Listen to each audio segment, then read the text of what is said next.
So, during part one today, we're going to talk about line of fit. Now, this set of notes is on Google Classroom, so if you don't want to copy them into your notebook, you can print them out and then fill in as we go through the notes. So, when we talk about a line of fit, the first thing to know is we're talking about having bivariate data. Bivariate data just means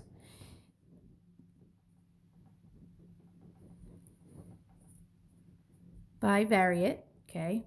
That just means we have two, we could say, variables, okay? Or two pieces of information, okay? So if we look here, these are three examples of what's called a scatter plot. I'm sure you've seen them before. And this is bivariate data. What this is comparing is what's happening to one variable as something is happening to the other variable. And so a scatter plot allows you to visualize any type of relationship that you might see. So correlation, okay, correlation is what we look for when we look at scatter plots. Correlation means a relationship between the data, okay, or between the two variables. So correlation does not mean causation. So we can't say that one variable is causing the other variable to do something. We could just say, oh, we notice a pattern or a relationship when variable X does this, variable Y does this. But we can't say variable X causes this to happen, variable Y. That's not what correlation is. Correlation is not causation. Correlation is just looking for a pattern. So what we're going to talk about is correlation, because it's important to see whether or not you have a relationship between two variables. So in this first diagram here, okay, now remember, if you didn't print this out, I would copy all of this down, pause the video, copy it down, and then play the video.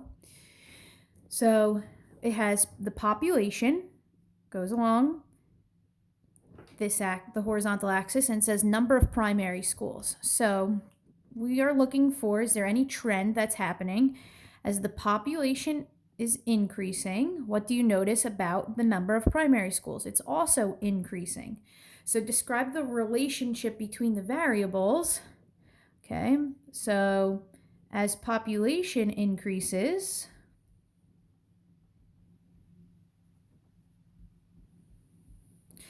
the number of primary schools increases. So as one is increasing, the other is increasing. That's called a positive correlation. Okay, it's a positive correlation if as one is increasing, the other is increasing. Do you notice a pattern with the data? Well, they all are pretty close, pretty tight to being a line. So what we would say is it's pretty accurate, okay? It follows a path that almost looks linear. When you are close to being a line, that is when you have a strong correlation. So when you see that there's a real good pattern here, okay, that's called a strong correlation.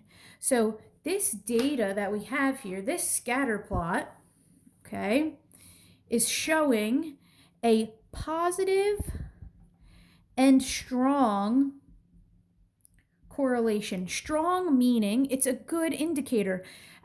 The population size is a good indicator of the number of primary schools. Okay, when you have a tight and almost linear set of data, okay, that's a pretty strong correlation. It's strong because a line, okay, a line is a constant rate of change. So the closer you are to being a line, the stronger your correlation is. Okay? The less chance of, like if I said 1,000 is the population, if you look at this, okay, if one school has one country has a population of 1,000, you wouldn't think that there would be 30 primary schools because that's not what this data is indicating. So let's look at the next one. It says the exposure to advertising compared to the purchase intention. Okay, so let's see, describe the relationship between the variables. So what does it look like as the exposure to advertising? Okay, so maybe you're watching ads on television, increases. The purchase intention, okay, your intent to go out and buy that item seems to be increasing. Okay, so as exposure increases, purchase intention increases.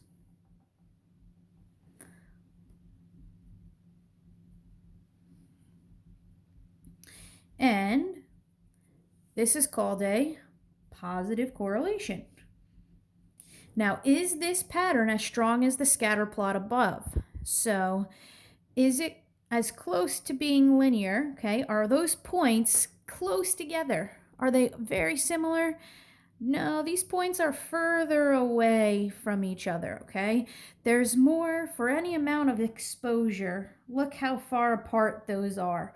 They're pretty far apart, whereas these are pretty close together. So is this pattern as strong as the scatter plot above? No, it is not, okay? The further it gets to looking linear, the weaker it gets. So I would say that this is a weak correlation, okay? Our guess, if we were to make a guess for this type of, if we were given an amount of exposure to advertising, our guess wouldn't be as strong as our guess for the first one. So we would say that this has a positive and weak correlation. Now let's look at the next one. We have shoe size and IQ. So these points just look random everywhere. Do you see any relationship between the variables? So as shoe size increases, do you notice anything with IQ? No. Is there a relationship? No. This data has no correlation. There's no relationship at all between shoe size and IQ. You could tell because there's nothing going on. Okay, so let's move on to the back. Okay, I'm just going to erase this.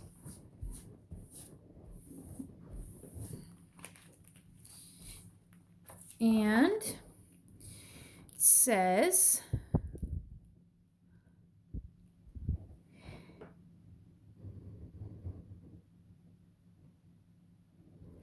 describe the relationship between the variables. Okay, so this, you would see this kind of example in a health class. It says the number of drinks and dexterity. So it says as the number of drinks increases, it looks like the dexterity decreases. So describe the relationship between the variable. As the number of drinks increase, dexterity, score on dexterity test, or you could just say dexterity test score decreases. So when one increases and one decreases, that's called a negative correlation. Do you notice a pattern with the data? So is it pretty strong, this data? Yeah, it's pretty close to being linear. And when you're linear, you have a constant rate of change. That means you can make really good predictions the closer you are to looking linear, because what a line is telling you, okay, is that you can figure out as the X changes what the Y should be. So as the number of drinks change, okay, you can make a pretty good prediction as to what your dexterity score is when you look linear. So, do you notice a pattern with the data? Yes, it's pretty accurate. So if I said to you, oh, someone had 7 drinks, you wouldn't pick a point and say, oh, I think they would get a 90. Based on this evidence that we have here, we would be somewhere around here, okay? So do you notice a pattern with the data? Yeah, it's pretty close to looks linear. This is called a strong correlation. We say that this data has a positive, I'm sorry, not positive, no. As the number of drinks increases, it has a negative effect on your dexterity, has a negative and strong correlation. Okay, the next is TV, hours watching TV versus your test scores. So describe the relationship between the variables. So we see they're a little bit more scattered here, but as the number of hours of television watching increases, it looks like the test score is decreasing. So as hours watching TV increases, test scores decrease. So one is increasing, one is decreasing, so that is a negative correlation.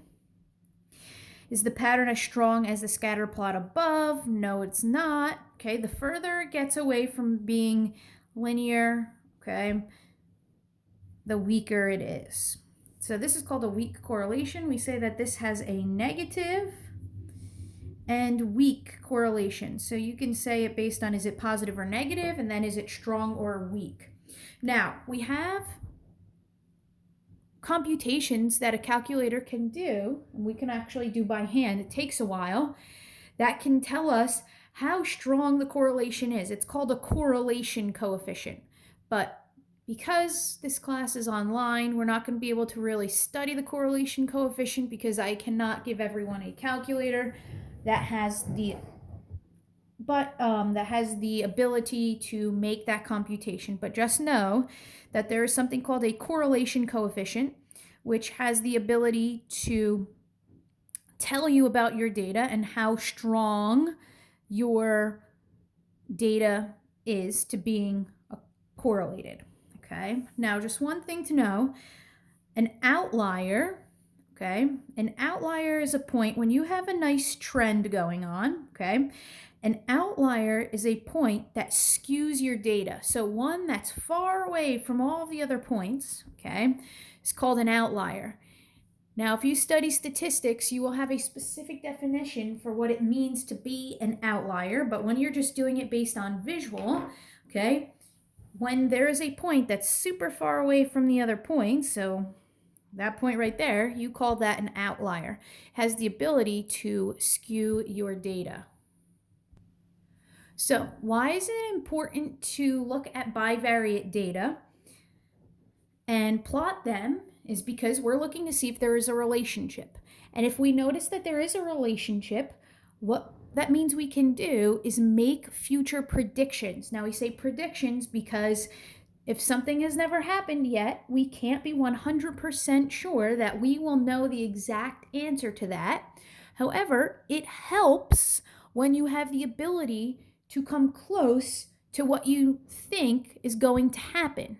So when you can find that data has a correlation, you can then use that information to help you make predictions about the future. So what we're going to do right now, okay, if you did not print this out, just copy all of this down, pause the video, and then play the video after you've written it all down. So it says, below is a set of bivariate data. Create a scatter plot with the given data below. So we have the year and the number of visitors in thousands. So what I'm going to do is I'm going to write the axis as years since 1992. Okay, so that means year 0 is year 1992. I'm going to put year 1 here, year 2, year 3, year 4, year 5, year 6. Okay, so year 1 year since 1992 would be 1993. Okay, and I could see I have to go up to 24,000. Okay, this is number of visitors in the thousands.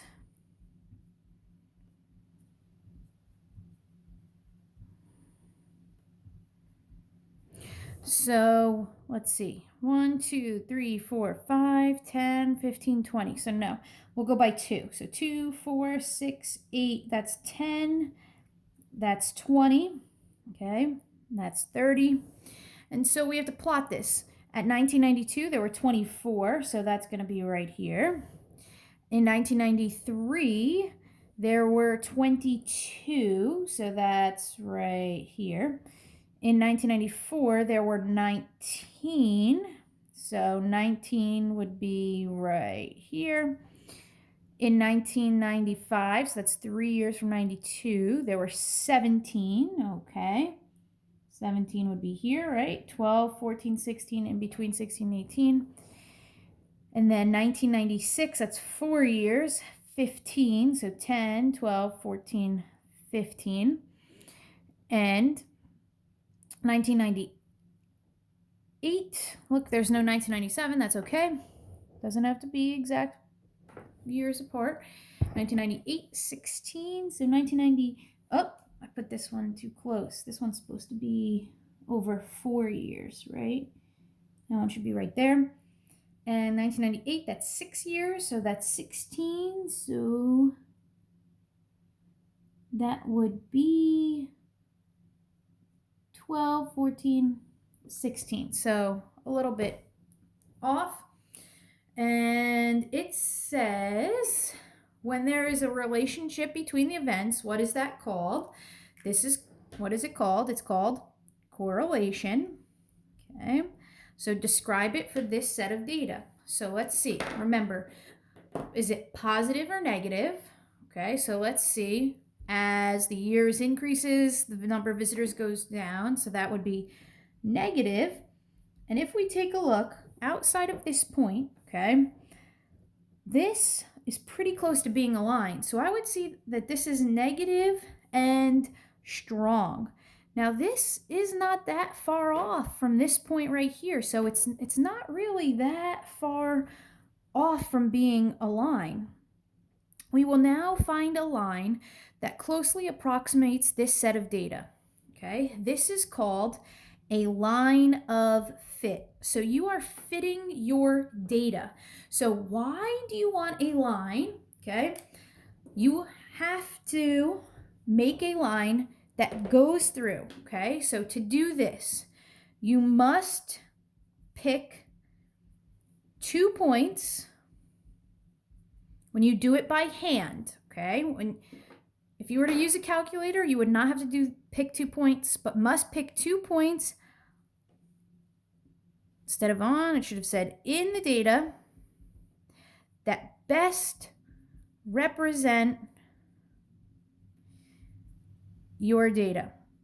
So there should be about half of the points below the line, half of the points above the line, okay? And so you want a line that, it's also called a trend line. It's going to be used to help you make future predictions. So I'm going to pick this point here and this point here. So that comes from that point and this point, okay? And I'm just going to draw a line that goes through, okay? And notice I could hit more than one. I could hit more than these two. Could just be because it's a thick marker, okay? But I intentionally said it's going to go through this one and this one. Notice that's above it, that's below it, that looks like it's falling on it, and that's above it. So those are good 2 points to choose.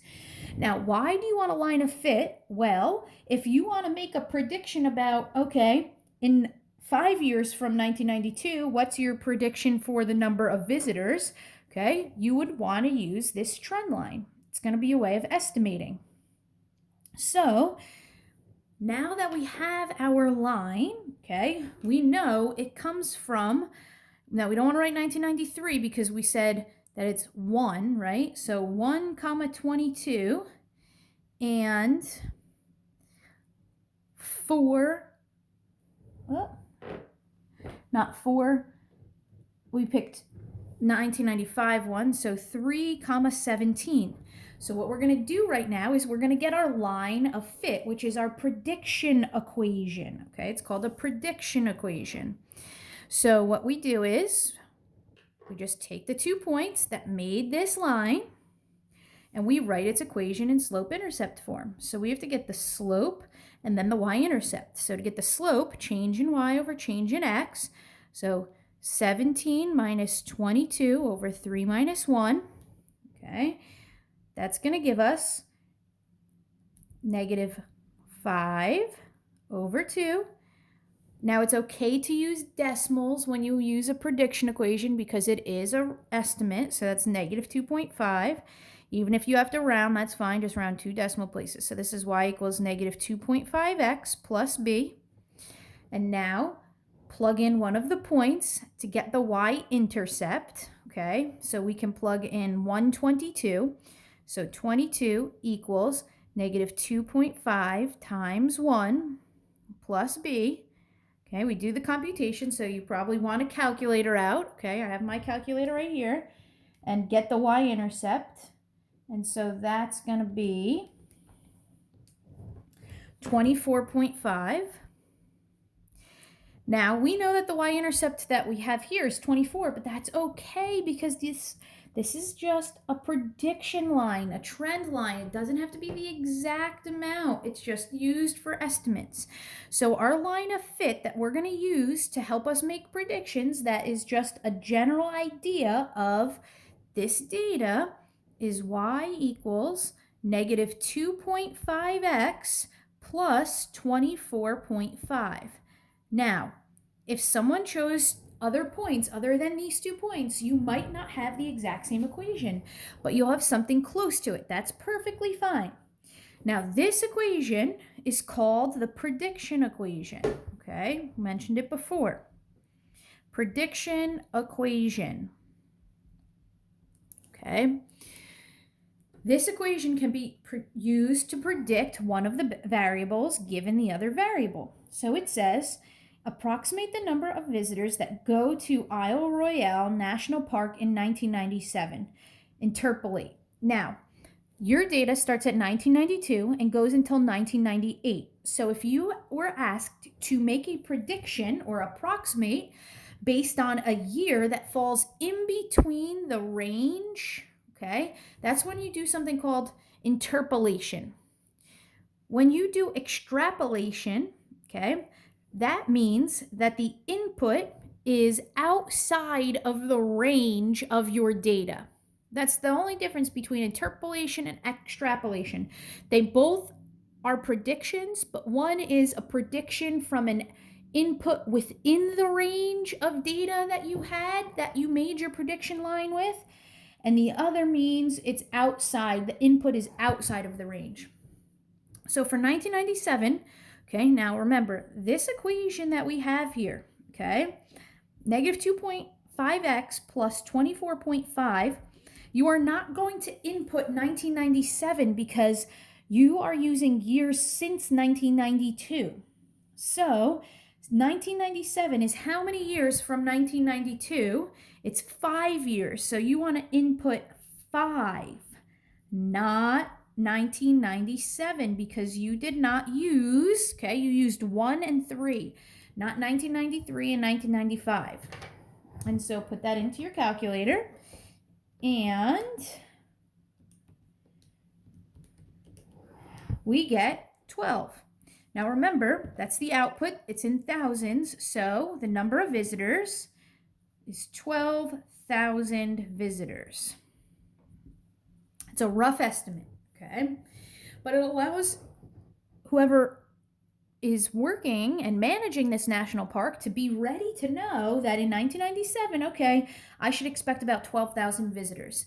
2,000, okay, how many years is that from 1992? That's 8 years. So we're going to want to plug in 8. All right, then put it into your calculator. And we get 4.5. So that's 4,000 500 visitors. So we can expect less visitors in the year 2000 than we saw in 1997. And like I said before, it helps managers prepare for the amount of staff they might have to get ready for in 2000 and the amount of supplies they might need. So, line of fit is important because it helps when you see that you have correlation, you have the ability to make predictions about future events as well as events within your range. So, that is it for line of fit.